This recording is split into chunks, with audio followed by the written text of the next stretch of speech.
Hello students, welcome to my channel. Now we will discuss the case study of chapter 10, class 12 chemistry. Assertion and reasons are given in. ठीक है, ए part क्या कहता है हमें, assertion और reason दोनों ही correct है लेकिन reason करेक्ट एक्सप्लेनेशन नहीं है.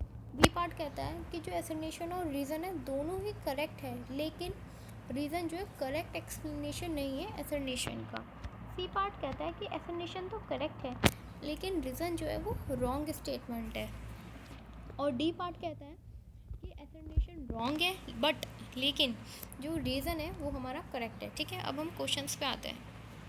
आज मैं आपको 5 क्वेश्चंस कराऊंगी एसर्नेशन एंड रीजंस के एंड इम्पॉर्टेंट है दिस. ठीक है,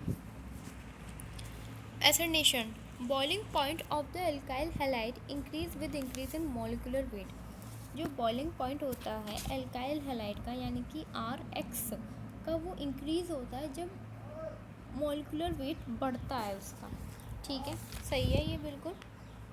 और रीज़न क्या कहता है, जो बॉइलिंग पॉइंट है एल्काइल हैलाइड का उसका ऑर्डर जो होता है फ्लोरीन से बड़ा क्लोरीन, क्लोरीन से बड़ा ब्रोमीन एंड ब्रोमीन से बड़ा आयोडीन, दोनों सही है लेकिन इसका ना एसर्नेशन जो है जो रीज़न है वो करेक्ट एक्सप्लेनेशन नहीं है. एसर्नेशन की करेक्ट ये होना चाहिए था, जैसे जैसे ग्रेटर मॉलिक्यूलर वेट होता है ना इसकी वजह से strong van der Waals force होता है, इसलिए इसका मेल्टिंग और बॉइलिंग पॉइंट हम कह सकते हैं कि इसका मेल्टिंग और बॉइलिंग पॉइंट क्या होता है हमारा हाई होता है. ठीक है, तो हम इसका आंसर जो है लिख सकते हैं बी कि इसकी करेक्ट एक्सप्लेनेशन नहीं है, एसर्नेशन का रीज़न करेक्ट एक्सप्लेनेशन नहीं है. ठीक है, 12th कहता है, 12th क्या करता है, कहता है हमें assertion the presence of the nitro group facilitate the nucleophile substitution reaction in the aryl halide.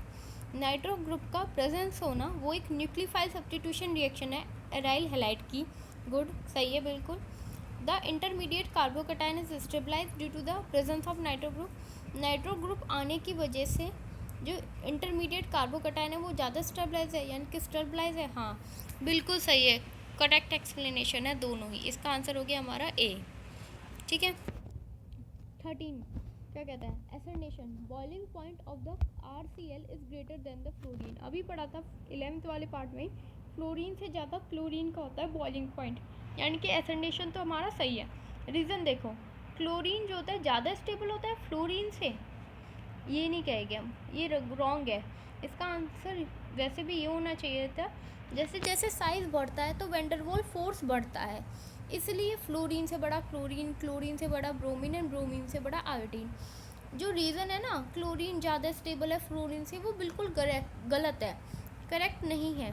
तो हम कह सकते हैं इसमें एसर्नेशन तो सही है लेकिन रीज़न जो है हमारी करेक्ट एक्सप्लेनेशन नहीं है. ठीक है ना, करेक्ट एक्सप्लेनेशन भी नहीं और रॉन्ग है, तो इसका आंसर होगा हमारा सी, क्योंकि हमने अभी पढ़ा था. देखो ये रहा, सी क्या है, एक करेक्ट है जबकि रीज़न जो है एक रॉन्ग स्टेटमेंट है. ठीक है, अब आ जाओ क्वेश्चन नंबर 14 पे. ब्रोमोबेंजीन अपॉन रिएक्शन, इसका आंसर मैं लिख देती हूँ. इसका आंसर होगा हमारा सी और इसका था हमारा ए और इसका हमारा बी था. ठीक है ना, ठीक है. अब आ जाओ 14 पे.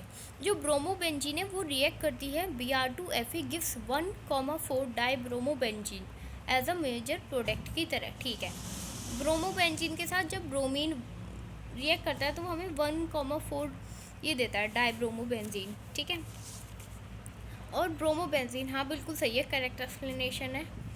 ब्रोमोबेंजीन क्या करता है, इंडक्टिव इफेक्ट ऑफ ब्रोमोबेंजीन ज़्यादा होता है, मोर डोमिनेंट होता है देन द मेसोमेरिक इफेक्ट से. ऐसा नहीं है, जब ब्रोमोबेंजीन ना शो करता है एक इंडक्टिव इफेक्ट भी शो करता है और एक मेसोमेरिक, दोनों इक्वल पार्ट में करता है. तो हम कह सकते हैं कि एसर्नेशन तो सही है लेकिन इसकी ये वाला हमारा रॉन्ग है, तो इसका आंसर क्या होगा हमारा सी होगा.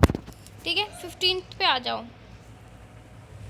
15th क्या कहता है, normal butyl bromide has higher BPT. Normal butyl bromide का जो है उसका हाई BPT है then the isobutyl bromide से. नॉर्मल का ब्रोमीन होता है ना, नॉर्मल का ब्रोमीन के ऊपर 4 कार्बन होंगे और उसके साइड में ब्रोमीन लगा दो तो वो नॉर्मल ब्यूटाइल ब्रोमाइड बन जाता है. उसका बॉइलिंग पॉइंट ज़्यादा होता है, कैसे, आइसो से. ठीक है, the branching of chain makes the molecular more compact then the decrease the surface area. जो ब्रांचेस है मॉलिक्यूलर के ऊपर, यानी कि जैसे ब्रांच है वो क्या कर देती है, greater the branch laser will be the surface area. जैसे जैसे किसी भी कार्बन के ऊपर ब्रांच बढ़ती जाएगी उसकी वजह से सरफेस एरिया डिक्रीज हो जाएगा। ये बिल्कुल करेक्ट एक्सप्लेनेशन है रीज़न की। क्यों, मैं बताती हूँ आपको। नॉर्मल ब्यूटेल का जो बॉइलिंग पॉइंट होता है सबसे ज़्यादा 1 डिग्री का होता है, उसके बाद 2 डिग्री होता है, उसके बाद 3 डिग्री होता है, यानी कि सबसे ज़्यादा बॉइलिंग पॉइंट 1 डिग्री का होता है। उसमें ब्रांच चेन नहीं है, लेकिन आइसोब्यूटाइल क्या एक ब्रांच चेन की तरह कंसिडर्ड किया जा रहा है। जैसे जैसे ब्रांच चेन बढ़ती है वो वैसे ही हमारा क्या हो जाता है, डिक्रीज हो जाता है सरफेस एरिया। यानी कि दोनों ही करेक्ट है, करेक्ट एक्सप्लेनेशन है। तो ठीक है, अब इसका आंसर क्या होगा, हमारा ए होगा। अब मैं आपको स्टार्टिंग से सारे आंसर बता रही हूँ। Now you take a screenshot of this questions के। ठीक है, 11th का आंसर है बी, 12th का आंसर है ए, एंड 13 का आंसर है सी, 14 का भी आंसर हमारा सी है, और 15th का आंसर हमारा ए है। मैं इसी के ऊपर लिख रही हूँ, यहाँ पे स्पेस नहीं है। ठीक है, if you like my videos please like share and subscribe my channel. Thank you.